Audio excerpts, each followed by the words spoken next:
Querida igreja, quero pedir para que vocês abram a Bíblia no livro de Filipenses, capítulo 4. Filipenses, capítulo 4.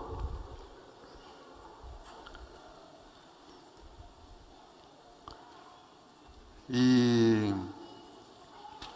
abra a palavra do Senhor, vamos ler um texto e vamos fazer uma reflexão, uma meditação nesse texto.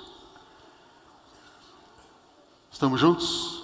Antes de lermos a palavra do Senhor, eu quero pedir que você olhe para mim nesse momento. Olhe para mim, em nome de Jesus. Todos que estão nas galerias, olhem para mim e entendam o seguinte. O tema de hoje, ele é um tema, uma mensagem que vai mexer com todas as suas estruturas. Amém? Alguns disseram amém, outros olharam assim. E eu vou dizer para vocês que talvez essa seja uma das mais difíceis mensagens de pregar. Não difícil no sentido teológico, absolutamente. Mas difícil no sentido de que esse tipo de coisa acontece. Estão percebendo? Esse tema, ele é tão importante para a nossa vida que talvez você não tenha noção de quão profundo é nós buscarmos entender o que nós vamos estudar hoje e juntos clamarmos de Deus forças para viver de acordo com aquilo que o Senhor tem para nós hoje. E eu quero pedir para você, querido irmão, irmã, meu amigo, minha amiga, por favor, esteja orando por mim, para que Deus me dê sabedoria de apresentar esse tema. E, sobretudo, eu queria que você entendesse o seguinte, por Jesus,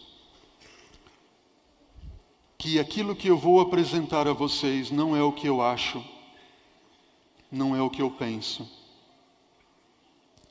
mas é o que Deus tem para nós, fundamentado na palavra do Senhor e também nos escritos proféticos, nos testemunhos proféticos de Ellen White. Amém? E eu queria que ao sair da igreja hoje, não houvesse um comentário assim, o pastor André pregou tal mensagem. Não. O meu sonho é que após esse culto, ao sair você da igreja, você dissesse, Deus falou a nós nesta manhã. Se você apreciar o tema, louve ao Senhor. Se você não gostar do estudo, não brigue comigo. Conversa com ele, porque a mensagem não é minha. Amém? Estamos juntos? Posso ver um assim? Obrigado. Amém. Filipenses 4:4. Vamos à palavra do Senhor. Alegrai-vos sempre no Senhor. Outra vez digo-vos o que, igreja? Alegrai-vos. Seja a vossa moderação conhecida de todos os homens. Perto está o Senhor. Não andeis o que, igreja? Não andeis ansiosos por qualquer coisa, por coisa alguma. Em tudo, porém, sejam conhecidas diante de Deus as vossas petições, pela oração e pela súplica e com ações de graças. E a paz de Deus, que excede a todo o entendimento, guardará o vosso coração e a vossa mente em Cristo Jesus. Finalmente, irmãos, tudo o que é o que, igreja? Tudo o que é verdadeiro, tudo o que mais, igreja? Diz para mim. Tudo o que é respeitável e tudo o que é o que? Justo e tudo o que é o que? Puro e tudo o que é o que mais? Amável e tudo o que é o que? De boa fama, se alguma virtude há, se algum louvor existe, seja isto que ocupe o quê? O vosso pensamento. Querida igreja, Jesus está voltando. Amém. Ora, vem, Senhor Jesus. Eu não preciso falar para você ou pregar nessa manhã sobre os acontecimentos que nós temos acompanhado nos últimos dias. É ou não é verdade? Você tem acompanhado? Coronavírus e desastres ecológicos e isso, aquilo, outro, epidemias e vírus e tudo mais. Notem, Jesus está voltando. E o diabo sabe que pouco tempo lhe resta. É ou não é verdade? Ele sabe que pouco tempo resta aí. E o diabo, ele é tão inteligente, tão esperto. A gente não pode dizer sábio, porque sabedoria, aplicar o conhecimento e inteligência é aquilo que cabe a Deus, não é verdade? Ele é tão esperto, tão inteligente, que ele conhece a nossa natureza de tal forma, e ele tem construído de tal forma algo para simplesmente levar a você e a minha perdição eterna. E nós não temos atentado para isso.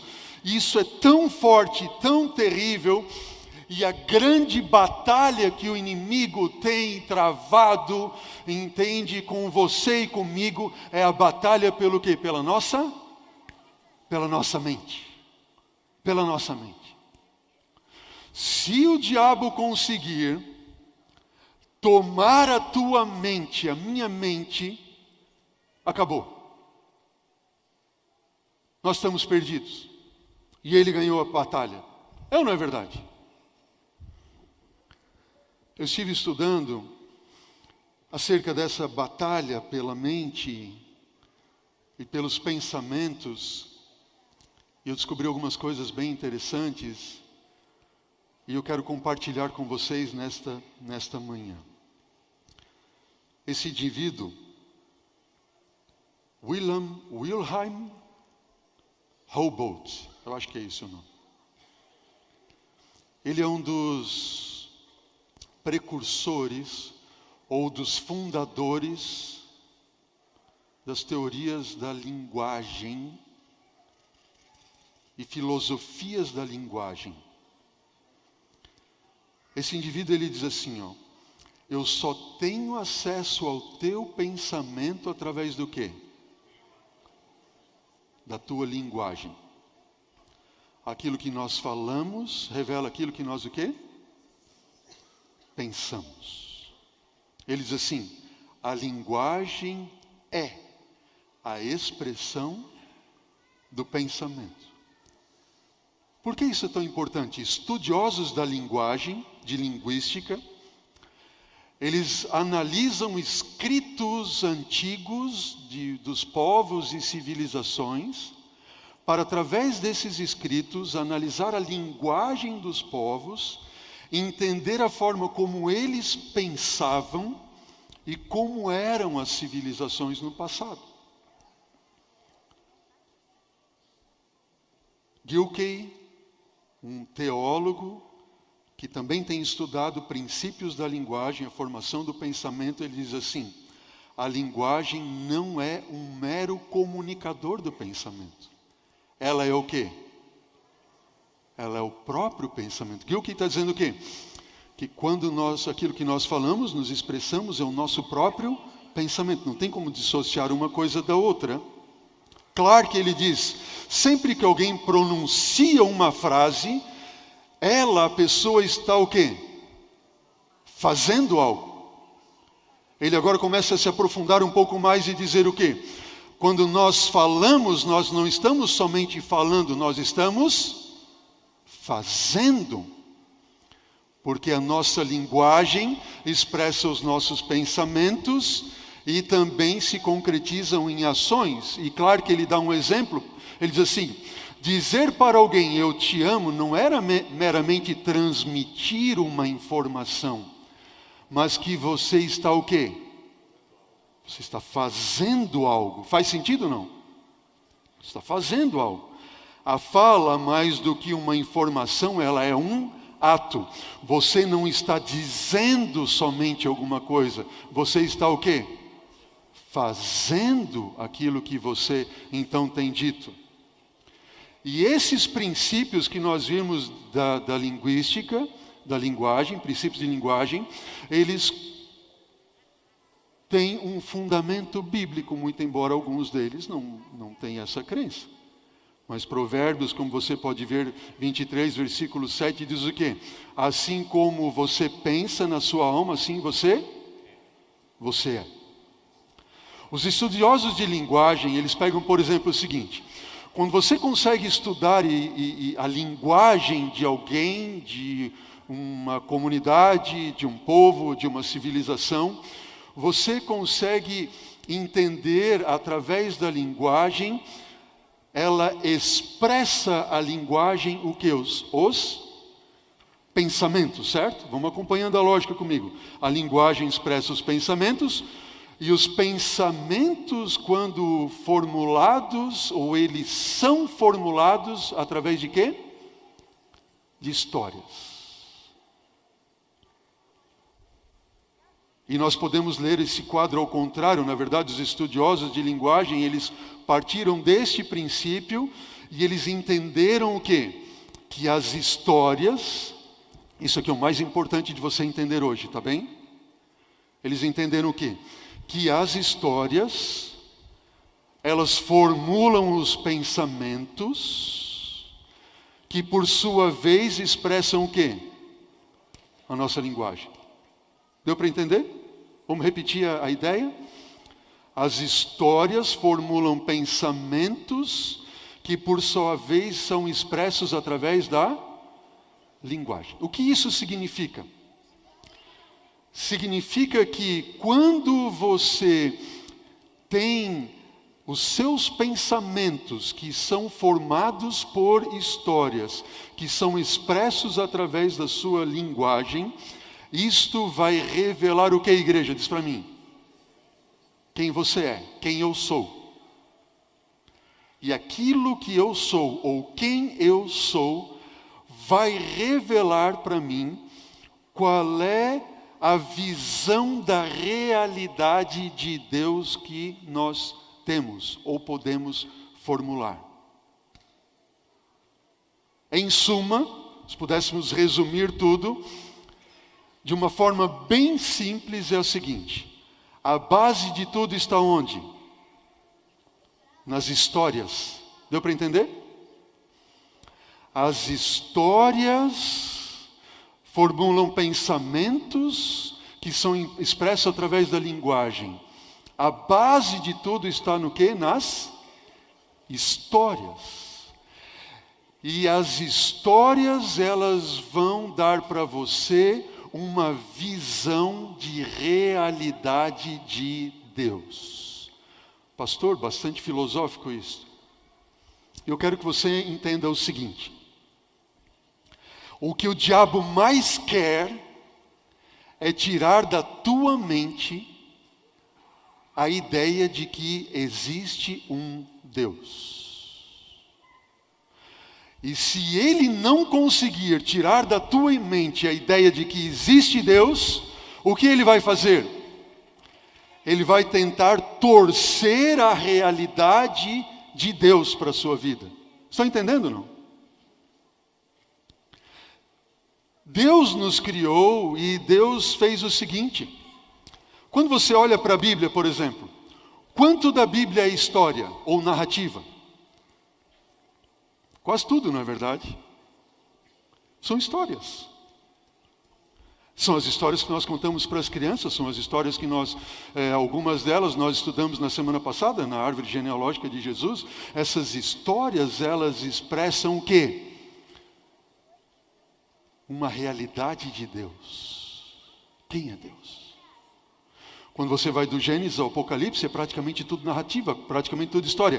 E aquilo que não é história, por exemplo, é abstração, como os escritos teológicos de Paulo, ou até mesmo as profecias, as profecias e as abstrações, se valer das histórias do Antigo Testamento e mesmo do Novo Testamento, para ter a sua base. Ou seja, a base de tudo é o que? É a história. Deus sabe muito bem disso e Deus nos criou assim. E através disso, então, Ele vem construindo em nossa mente histórias para que nós tenhamos uma visão da realidade de Deus em nossa vida. E assim nós vamos construindo na mente das nossas crianças, através da Bíblia, para que eles tenham uma visão real de Deus, uma visão da realidade de Deus de forma saudável. No entanto, o diabo se valendo disso e conhecendo esses princípios, o que ele faz?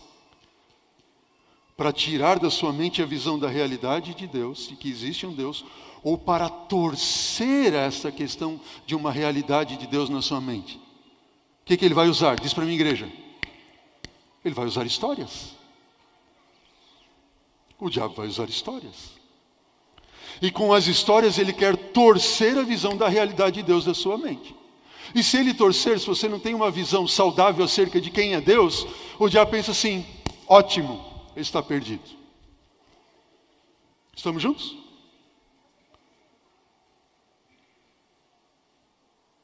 Aí você começa a pensar assim, quem é o principal ou o primeiro responsável para construir histórias na nossa mente? Não são os pais? Quantos aqui são pais? Quando nossos filhos começam a ter noção da vida, da realidade de vida, essa realidade de vida está sendo construída através das histórias que os nossos filhos passam a ter por experiências conosco, com seus pais. E os pais, então, eles estão transmitindo para os filhos, através das histórias vividas com eles, uma realidade de mundo, uma realidade de Deus. Por isso que Ellen White tanto diz o quê? Que os nossos filhos, os pequeninos, eles vão ter uma visão de Deus de acordo com aquilo que os pais forem para eles. E muitos têm uma visão distorcida de Deus porque não tiveram o quê? Pais que foram modelos. Faz sentido ou não? Pense comigo o seguinte. Através dos pais e das histórias com os pais, Deus quer firmar na mente dos nossos filhos e na nossa mente aquilo que se chama identidade e propósito. Quem é você e o que Deus quer de você, qual é o propósito que Ele tem para a sua vida. E o diabo quer tirar isso de nós. Aí eu reflito com vocês e penso o seguinte. Quanto das histórias deste livro e quanto tempo nós temos passado para ler as histórias deste livro em nossa vida, a fim de termos uma visão saudável da realidade de Deus? Vamos ser sinceros, irmãos. A gente tem dificuldades de ler a Bíblia, é ou não é verdade? É ou não é verdade? A gente tem dificuldade de ler a Bíblia. E quem é o maior interessado que você não leia a Bíblia? Por quê? Porque ele sabe que estas histórias vão dar para você uma visão saudável de Deus. Se você tiver uma visão saudável de Deus, Ele não tem como derrubar e tomar a sua vida e levar você ao fracasso e à perdição eterna. E o que o diabo vai fazer para que você não tenha uma visão saudável de Deus? Para que você não leia a Bíblia? Olha o que diz agora esses textos do Espírito de Profecia.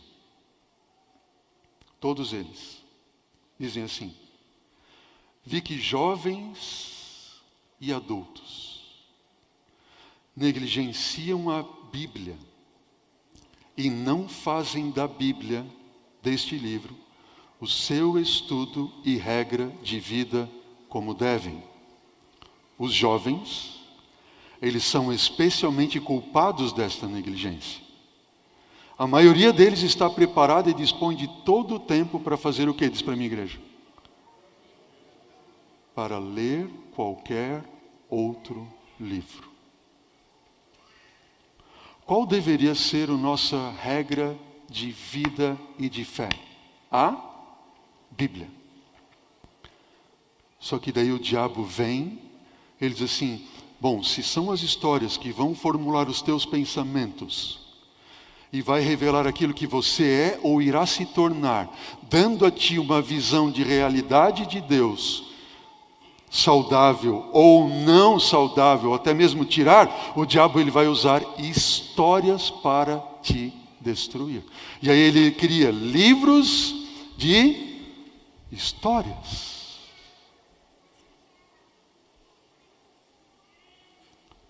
Olha o que diz esse texto. No entanto, a palavra de Deus que aponta para a vida, e que tipo de vida é esta? Vida eterna, ela não é esquadrinhada e estudada diariamente. Histórias de que tipo? Histórias ociosas têm sido lidas atentamente, enquanto a Bíblia tem sido o quê? A Bíblia tem sido desprezada. E Ellen White continua dizendo, aqueles que dão rédea soltamente para fazer o que, igreja? Diz para mim, para fazer o quê? Para se divertir com histórias tolas e com contos ociosos, eles alimentam a imaginação, mas o brilho da palavra de Deus fica de que forma? Fica ofuscado. O que isso significa? Quando eu coloco na minha mente histórias tolas, contos ociosos, eu alimento ou eu estimulo a imaginação. E aí as histórias da Bíblia, o relato bíblico da salvação de Cristo Jesus, do que Deus tem por você, por mim, daquilo que Ele fez e tem feito, do plano da salvação que Ele está vindo nos buscar, passou da nossa mente, fica ofuscado, fica eclipsado. O que significa?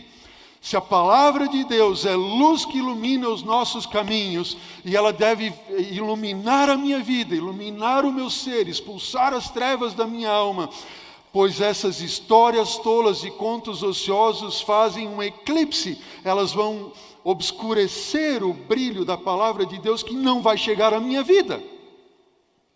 E o que vai acontecer com isso? Qual vai ser a consequência disso? Veja o texto.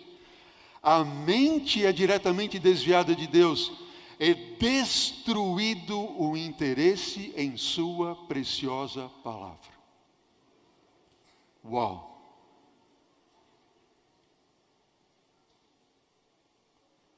Por que é que nós não temos vontade mais de ler a Bíblia, então?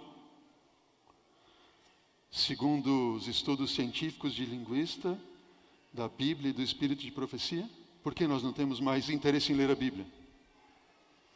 Que nós colocamos essas histórias tolas e contos ociosos em nossa mente. A palavra de Deus fica o quê? Eclipsada diante de nós. E isso faz com que seja destruído qualquer interesse pela palavra de Deus. Os leitores de que, igreja? Ficção. Estão melhor dizendo, entregando-se a um mal que faz o que, igreja? Destrói a espiritualidade. E faz o que mais? Oculta a beleza da história sagrada. Deixa eu perguntar para você. Quando que esses escritos foram escritos? Está falando de histórias em livros, certo? Histórias ociosas, tolas, ficção. Vocês acham que eu feriria o texto, ou melhor dizendo, vocês acham que eu feriria o princípio do texto, substituindo leitura por assistir? Ferimos o princípio, sim ou não? Não ferimos o princípio. Porque todos os filmes, todas as novelas, todas as séries ou seriados, elas são primeiro o quê? São escritas. É ou não é verdade?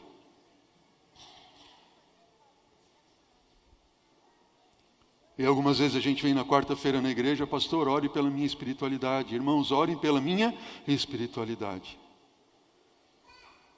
Talvez nós devêssemos mudar esse pedido e dizer assim, por favor, ore para eu sair diferente da televisão. Ore para eu sair da frente dos seriados. Ore para eu sair da frente das novelas. Ore para eu deixar de assistir filmes. Porque daí a minha espiritualidade vai o quê? Vai crescer. É fácil esse tema? Fácil de apresentar? Vocês não sabem como foi minha angústia essa semana. Por que eu apresento esse tema para a minha igreja? Querido, Jesus está voltando. Se nós não tivermos uma mudança de pensamento, nós estaremos perdidos. Algumas vezes vem para mim assim, pastor, qual é o problema? Não tem problema ir no cinema, ou isso, aquilo, outro. Com esse estudo bíblico que nós estamos tendo hoje aqui, eu diria, queridos, não é nem no cinema, nem em casa. E Ellen White diz mais. Isso cria uma agitação nociva, essas histórias tolas, contos ociosos, ficção, cria uma agitação nociva, exalta a imaginação e incapacita a mente para a utilidade e afasta a pessoa do quê? Da oração, e a desqualifica para o exercício espiritual. Uau! Não são palavras minhas. Não são palavras minhas, não sou eu quem está dizendo. Sabe, talvez você esteja se sentindo um inútil espiritualmente falando. Aqui está a resposta no texto. Talvez você esteja pensando assim, pastor, parece que a minha oração não passa do teto. Sim, você tem alimentado a sua mente com histórias tolas, contos ociosos, ficção, e você tem sido desqualificado para qualquer exercício espiritual. Você não consegue mais orar, tem sido afastado da oração. Aí eu penso com você o seguinte, nós temos uma igreja que temos que nos unir para salvar. E essa união para nos salvar só irá acontecer quando nós estivermos unidos primeiro a Deus. De todo o coração, de toda a nossa alma, de todo o nosso entendimento. Amém? Então Deus vai operar um milagre. Ó, filhos e filhas de Deus, Deus está pronto para operar o milagre, nós só precisamos crer, mas nós temos que fazer a nossa parte. Nós temos que tomar uma decisão. Uma das maiores razões por que vocês têm tão pouca disposição de chegar mais perto de Deus mediante a oração, é se haver incapacitado para essa sagrada obra, por meio da leitura de histórias fascinantes, as quais têm estimulado a imaginação e despertado o que a igreja? Paixões profanas. A palavra de Deus se torna desagradável. A hora de oração é esquecida. E a menos, porém, que se quebre o quê? O que é um encanto? É uma magia, um feitiço demoníaco. A menos que esse feitiço demoníaco seja quebrado,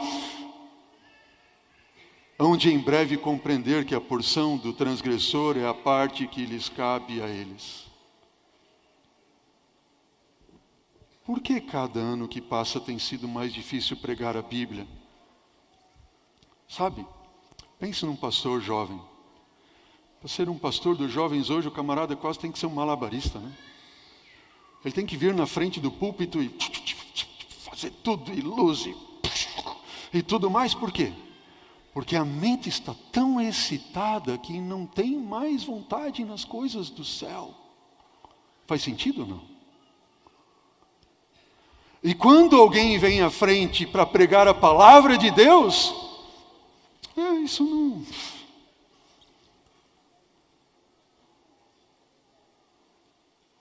Esse encanto tem que ser quebrado. Ellen White diz, se fosse possível eliminar uma grande parte dos livros publicados, seria detida uma praga que está realizando uma obra terrível sobre a mente e o coração. Romances, contos banais e excitantes, e até mesmo os livros chamados de quê? Novelas religiosas. Obras nas quais o autor incorpora uma história, ou mesmo uma lição moral. Não, pastor, eu vou assistir isso porque é uma lição moral. Ela é o quê? São o quê essas? São uma desgraça para os leitores ou para aqueles que assistem. Ai, pastor, minha vida está uma desgraça, eu não sei mais o que eu faço, isso, aquilo, outro. Pois você tem alimentado a sua mente com esse tipo de coisa. Não sou eu quem diz, mas o Espírito de Profecia diz. Sua vida vai ser uma desgraça. Na maioria dos casos, Satanás está apenas revestido das roupagens angelicais, as mais eficazes para enganar e seduzir. E alguém pode dizer assim, não, pastor, isso não tem nada a ver. Eu sou adventista de berço, eu conheço a Deus há tanto tempo, eu leio, eu conheço o Espírito de Profecia, eu dou estudo bíblico, eu sou pregador, eu isso, eu aquilo outro, nada disso me afeta, eu assisto e eu tenho um filtro dentro de mim, porque eu consigo separar o bom e do ruim.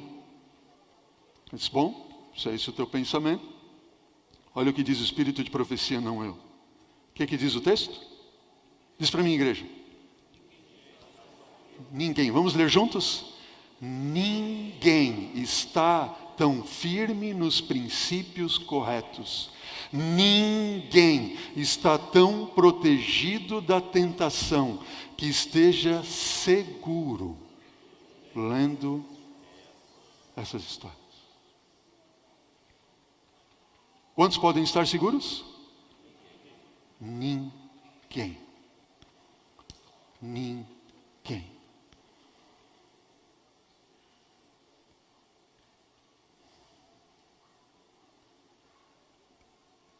Os pais deveriam queimar os contos ociosos diários, as novelas tão logo cheguem às suas casas. Isto seria para os seus filhos o quê? Uma bênção. Deixa eu fazer uma pergunta para vocês. Alguém de vocês, que é um cristão, devoto a Deus, alguém de vocês que é um servo de Deus, serva de Deus, conhecedor da palavra do Senhor, aceitaria o seguinte convite? Pastor, que convite é esse? O convite é o seguinte. Hoje à tarde, eu queria convidar você para nós irmos lá num terreiro e nós fazemos lá uma arte de magia e de feitiçaria. Quem é que iria comigo? Alguém iria? Não, né? Esse pastor está louco? Vamos no terreiro fazer hoje macumba? Vamos fazer feitiçaria? Ali? Voodoo e outras coisas mais? Estamos juntos? Absolutamente. Pastor, não vou fazer feitiçaria. Olha o que diz o Espírito de Profecia, não eu. Estimular a leitura desses livros é como praticar feitiçaria. Eles confundem e envenenam a mente. Nenhum de nós jamais teria coragem de ir num terreiro de macumba praticar feitiçaria e satanismo e tudo mais. Mas, em muitos lares, tem sido levantado altar a Baal e a demônios, praticando-se feitiçaria através de seriados, de filmes e de outras coisas mais. Sabe por quê? Sabe qual é o princípio bíblico que está por trás disso? Bom, a Bíblia diz que um dos títulos para Satanás é Belzebu. Já ouviram, não é verdade? Quer dizer, Baal-zebu, Belzebu. Sabe o que significa Belzebu? Belzebu significa o Senhor das moscas. Diz para a minha igreja, o que é Belzebu? O Senhor das moscas. Quem é Belzebu? Satanás. Satanás, ele é o Senhor das moscas. Se ele é o Senhor das moscas, pergunta a você, quem são as moscas? São os demônios caídos, anjos caídos, é ou não é verdade? São os demônios que atendem a ele. Ele é o Senhor das moscas, ele é o líder dos anjos caídos, dos demônios. E eu pergunto para você, onde é que as moscas vão? Vão na rosa, né? Extrair o néctar, é assim? Não, as moscas vão onde? Vão onde? É lá onde você pensou mesmo. Elas vão no lixo. Elas vão no esgoto. É ou não é verdade? E toda vez que você liga o seu televisor, ou o seu computador, ou o seu tablet, ou mesmo o celular, não importa a tela, se é de 5, 7 polegadas, se é de 20 polegadas, 30, 50, não importa o tamanho da tela. Intenta-se aqui a entender que qualquer uma dessas telas, elas estão jogando para dentro da sua casa e para dentro da sua mente o quê? Esgoto, lixo. E quem é que você está atraindo a esse esgoto e a esse lixo? Vamos assistir um filme legal? Vamos lá, aí a gente convida quem? As moscas para fazer companhia com a gente.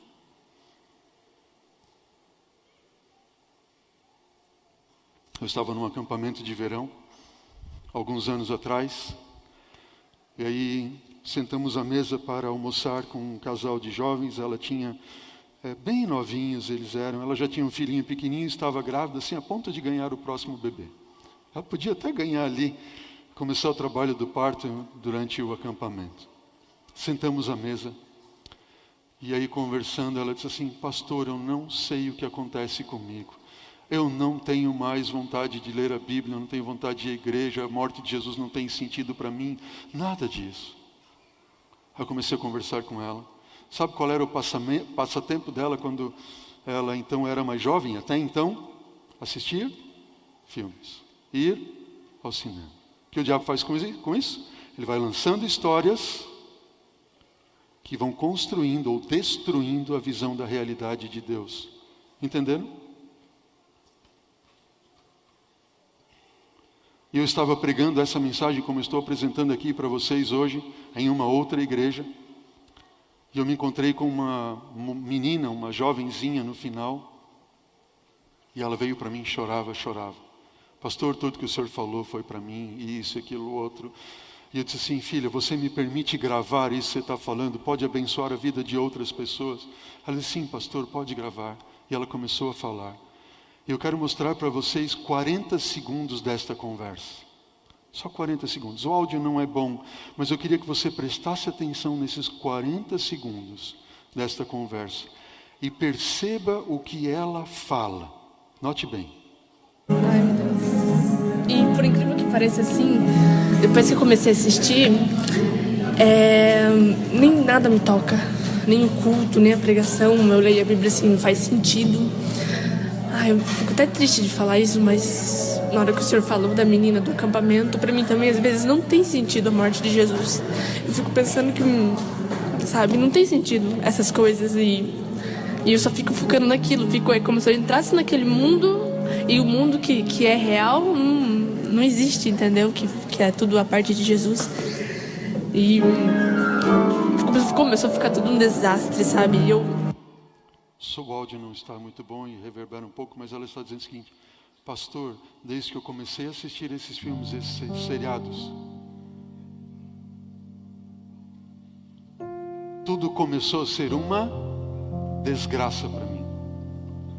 Quando o senhor falou da história da menina do acampamento, para mim é a mesma coisa, a morte de Jesus. O pastor pode pregar da morte de Jesus, falar que Jesus morreu para me salvar, que Ele se entregou para me libertar. Isso não faz mais sentido para mim.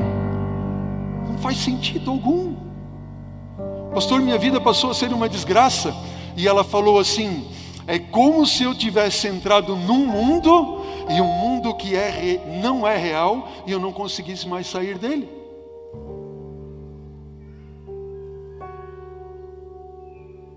Eu entrei num mundo que não é real. O que o diabo quer fazer para nos destruir, irmãos? É tomar conta da nossa mente. E eu olho para a minha igreja, um ano está começando, e fico pensando: meu Deus, o Senhor quer que eu pregue essa mensagem para a igreja. E eu venho aqui em nome de Jesus apresentar isso a vocês. Coração apertado, sabendo o tamanho do desafio que é. clamar a vocês em nome de Jesus, para nos afastarmos disso.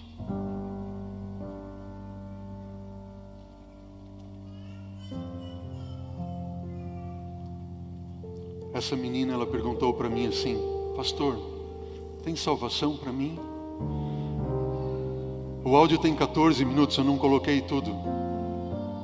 Mas nesse áudio, ela fala assim, em algum momento: pastor, em uma das noites, ela estava assistindo um seriado, ela foi para a cama dormir, e o inimigo, o demônio, se manifestou no quarto dela. E ela clamava a Deus, e até que ela conta como se fosse unhas assim, passando desde a minha nuca até embaixo na minha dorsal e na minha lombar. E ela orava e dizia: Senhor, tira de mim isso. Pastor, tem salvação para mim, o que eu faço? Eu disse para ela: filha, tem salvação para todo aquele que crê em Jesus, amém? Tem uma forma de você ser liberta. E esta forma de você ser liberta é fazer um jejum. Fazer um jejum. E eu descobri isso, sabe o que é?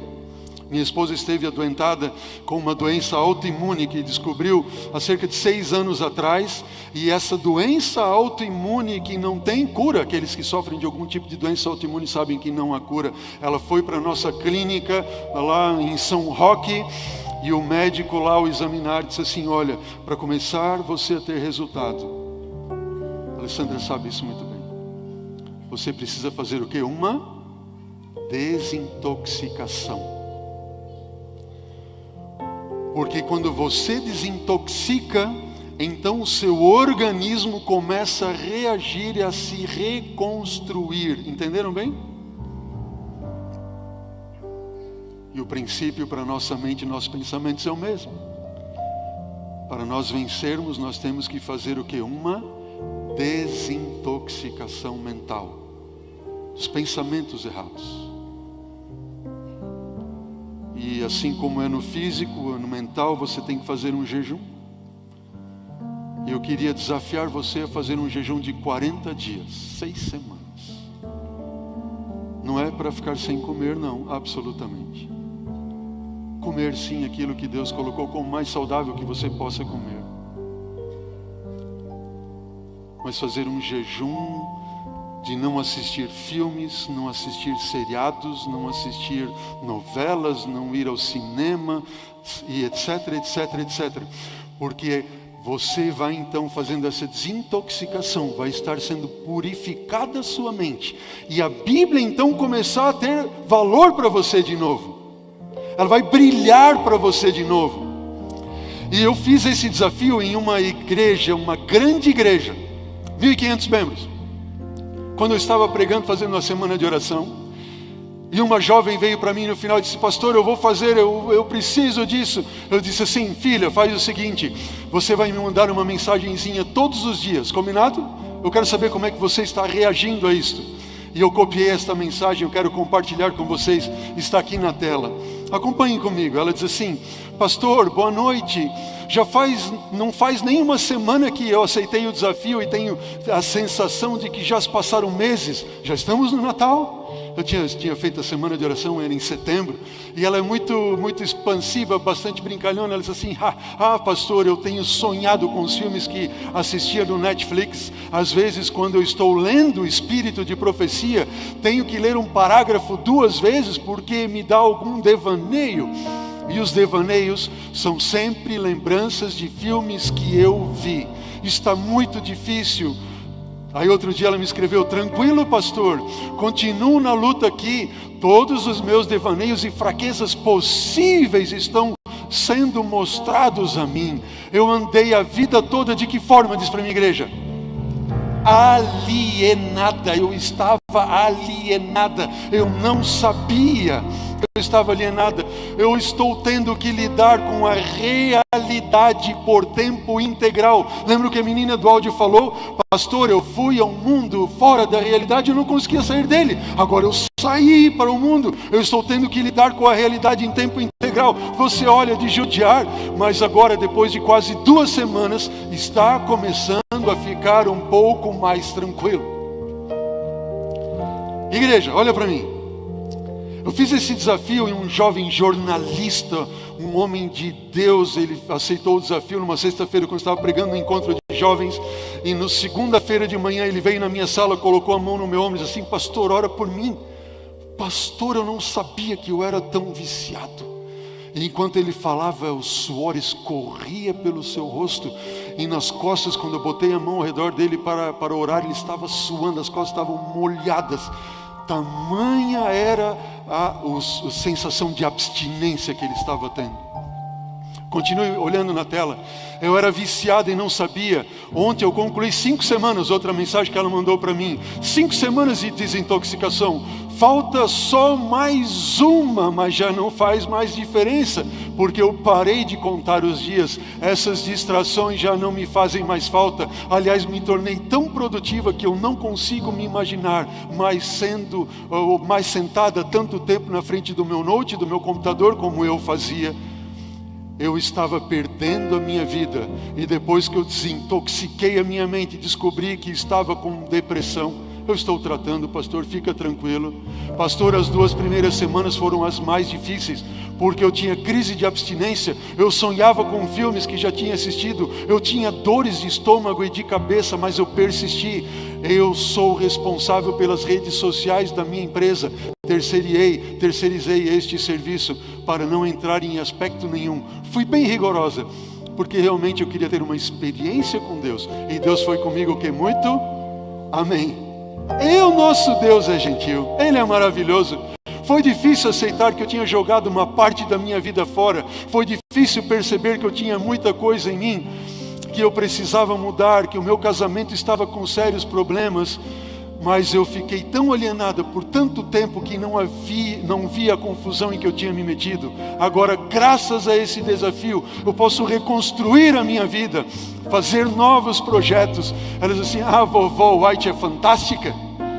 Ela não lia o Espírito de Profecia. Eu disse assim: filha, sai da frente desse negócio, vai ler o Espírito de Profecia. Ela diz assim: ela é fantástica, tenho amado ler os livros delas, e muito do que leio está servindo para ajudar outras pessoas também. Muita gente me taxou de quê? De radical, e a maioria acha que não precisa ser assim, como eu tenho feito, mas não me importo, porque essa experiência foi um presente para mim. O que você diz? Amém. Uma jovem líder de jovens da igreja dizendo: eu tive essa experiência com Deus, mudou a minha vida por completo. Satanás tentou destruir a minha vida e eu não sabia. Eu já não pensava mais por mim mesma, agia sem perceber, falava sem pensar. Agora sei que dependo totalmente de Deus para tudo, e que Ele teve muita misericórdia de mim todo esse tempo. O meu próximo desafio é aprender a ter domínio com a alimentação. Obrigada de coração por permitir ser um instrumento de Deus para fazer esse desafio. Amém? E ela conclui dizendo: Deus abençoe e te proteja sempre dos ataques do inimigo. E nunca desista desse seu projeto. Tem muita gente precisando cair na realidade como eu. PS, pastor, não deixa negociarem contigo não, viu? Era para cortar tudo. Música do mundo, TVs, vídeos, YouTube, Netflix, qualquer site, livros seculares, tudo que não pertence a Deus. Essa é a mensagem. E esse é o desafio.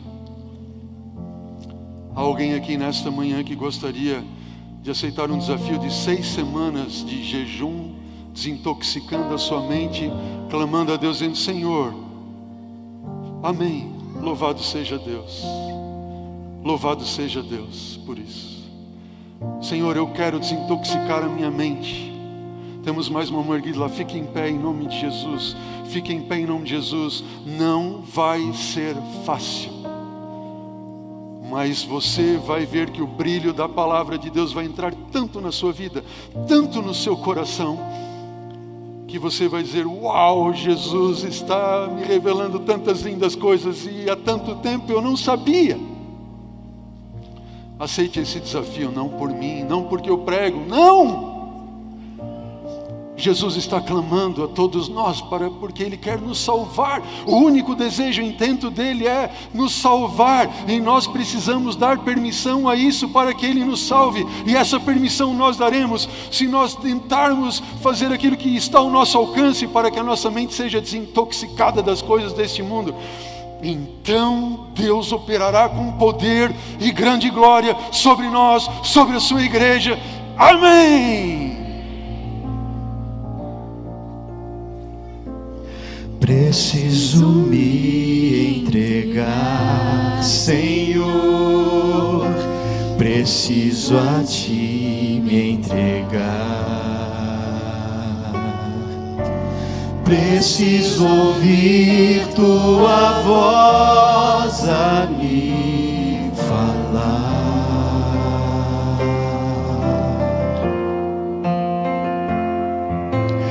Não tenho nada a te oferecer, somente um coração impuro e pecador. Mas aqui estou, me aceita, Senhor.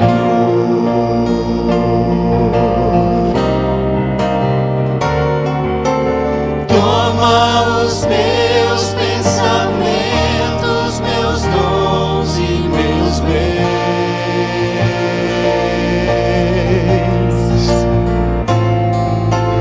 Toma o meu coração e tudo que ele tem.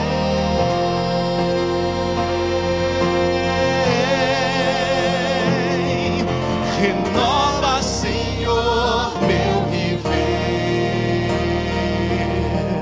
Derrama em mim teu amor. Quero pra sempre servir-te por onde for.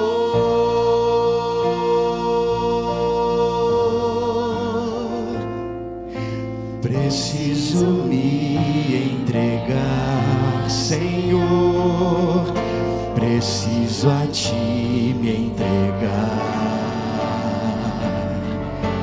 Preciso ouvir Tua voz a me falar.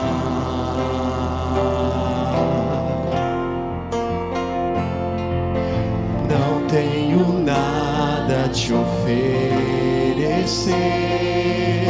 somente um coração impuro e pecador. Mas aqui estou, me aceita, Senhor.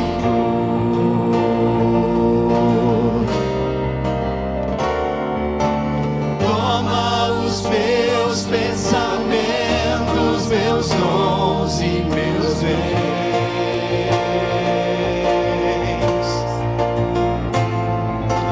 Toma o meu coração e tudo que ele tem.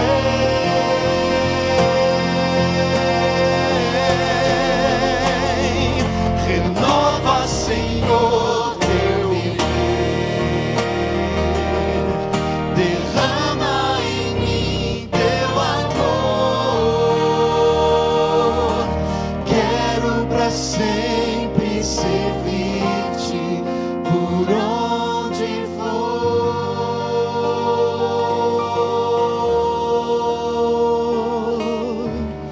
Quero pra sempre servir-te por onde for.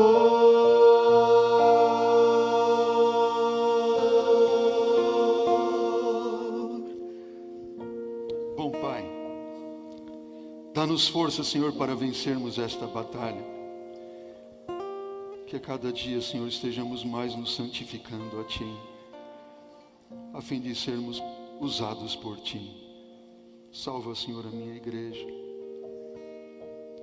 Nos una, Senhor, com o Teu Espírito para salvar. É o que eu te peço, Senhor, em nome de Jesus.